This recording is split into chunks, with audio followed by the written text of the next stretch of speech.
welcome back to my channel. Now, if you know me, you know that I post a lot of videos about Life is Strange, and in today's video, we are going to be looking at some Life is Strange theories.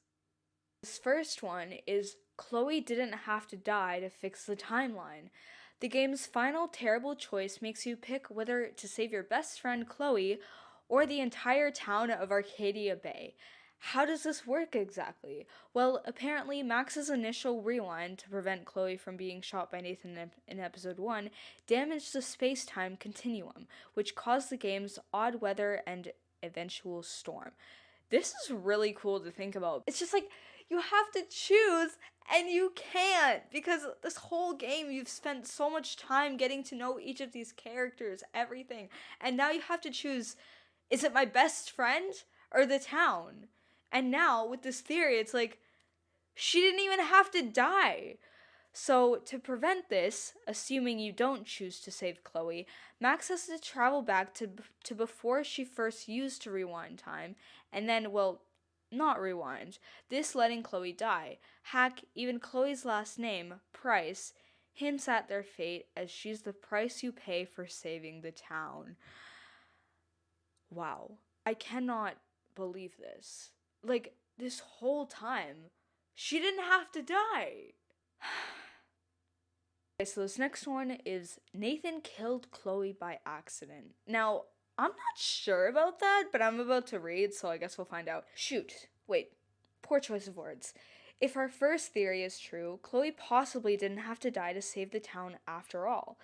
If that weren't tragic enough, try this. Nathan likely didn't mean to kill her. Think about it. He's never intentionally killed anyone. His overdose on Rachel was an accident. He seems to immediately regret his shot after he fires, and the medicine we see he takes, risperidone, is known to cause twitches as a side effect. I'm not trying to say Nathan is a sympathetic character. He still threatened, drugged, and accidentally killed numerous women. But his murder of Chloe was more likely than not unintentional. Seriously, Max, save Chloe without rewind. I love this little fan art over here. It's so...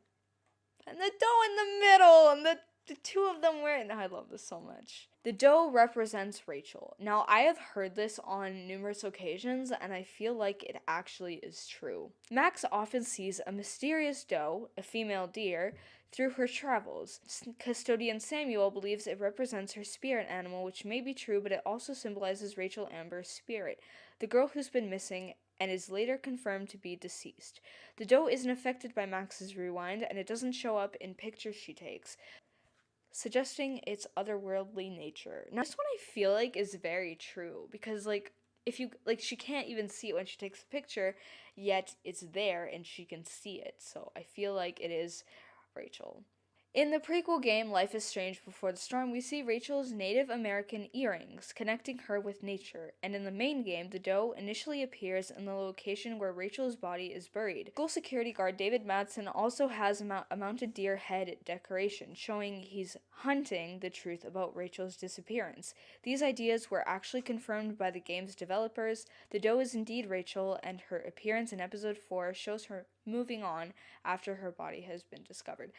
This one is probably the one that, like, I believe the most. Out of all of the ones I'm gonna hear, I feel like this is the one that I'm gonna believe the most. Warren is much darker than we thought. Wait, what? Depending on your choices, science buff Warren can either serve Max's love interest or close friend, and he's generally a likable and kind character, something I believe holds true even with the following revelations. Still, keen players may notice hints that Warren is more unstable than previously thought. For instance, you can catch him staring into Max's dorm window at the start of episode 2, and he has surprisingly favorable opinions of bloody and smut-filled films, Cannibal Holocaust, and ultravioxins, I think, though perhaps it's simple amusement at their poor production values. I mean, that is true. Like, you can see him in episode 2, like, looking out of Max's dorm window. Like, that is creepy. More than that, Max's surprise after seeing his photo on them indicates she may not have been aware of it.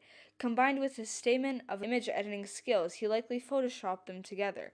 Finally, if you don't stop him, he inflicts a brutal beatdown of Nathan, though you could argue he had it coming considering his attack on Warren earlier in the game. This one is probably the deepest one that I will ever read so far. This is like the deepest theory that I've ever read so far. 5. Now, this one sounds interesting. Samuel is a time traveling version of Jefferson. Really? Fans love Samuel, the odd but surprisingly insightful Blackwell janitor. However, it's strange just how much he knows about Max. Many of his statements suggest he's aware of her time powers, and in Before the Storm, he accurately assesses Elliot's inner turmoil and Chloe's insecurities, honestly stating, "You are lonely and afraid," despite probably not knowing either very well. But what does this have to do with Psycho Mr. Jefferson? Well, keep in mind that a few of Jefferson's comments also reference time, and the two characters bear some physical resemblances. Samuel could be an older version of Jefferson, but most interestingly, examining Samuel's storage room reveals an even stranger side of him, as you find a woman's scarf, fashion magazines, and, most condemning, pictures of Rachel that would likely get most faculty fired in real life. This is true because I've played episode 1. I have the episode up on my channel. But that is so true because that's like, like it's like why do you have photos of Rachel Amber and these this is very true.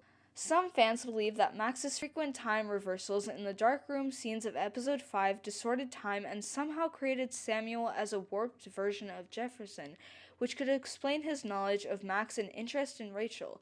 Whether or not you adopt this theory, something's definitely up with Samuel considering those pictures, and he and Jefferson are interesting parallels. Samuel is an outcast, but wise and kind.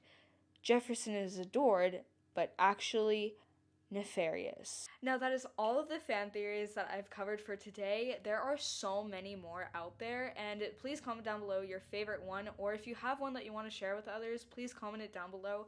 I hope that you guys enjoyed this video. If you did, make sure to like this video and consider subscribing. And until next time, I will see you guys on the next one. Bye!